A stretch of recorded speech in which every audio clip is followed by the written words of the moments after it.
This is the Lone Crater YouTube. We hope this video helps. You start by confirming UEFI and making a clean recovery path. This avoids data loss and speeds troubleshooting. Open system information and confirm BIOS mode. UEFI. Once done, create a Windows 10 recovery USB with the media creation tool so you can repair boot files. Next, disable fast startup in Power Options because it can lock the boot state. These steps set the stage for secure boot adjustments. They reduce variables and let you change firmware settings safely and confidently. Once in UEFI, you must adjust secure boot keys and the compatibility settings. This is where most failures occur. First, switch Secure Boot to Setup mode or enable custom key enrollment so you can import Microsoft Platform Key if missing.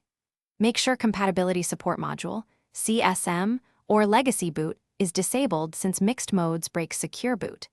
Then set Windows Boot Manager as the primary boot option to ensure the signed loader runs. These actions restore a clean, signed boot chain and prevent unsigned drivers. You finish by repairing the Windows bootloader and validating Secure Boot.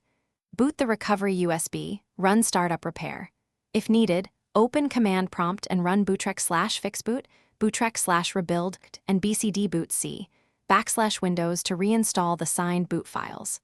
Once Windows boots reliably, re-enable Secure Boot in UEFI and perform several restarts to confirm stability. If the problem remains, restore default Secure Boot keys or update the UEFI firmware. These steps often resolve signature mismatches and firmware bugs that block Secure Boot. Thanks for watching. Consider subscribing if we helped you.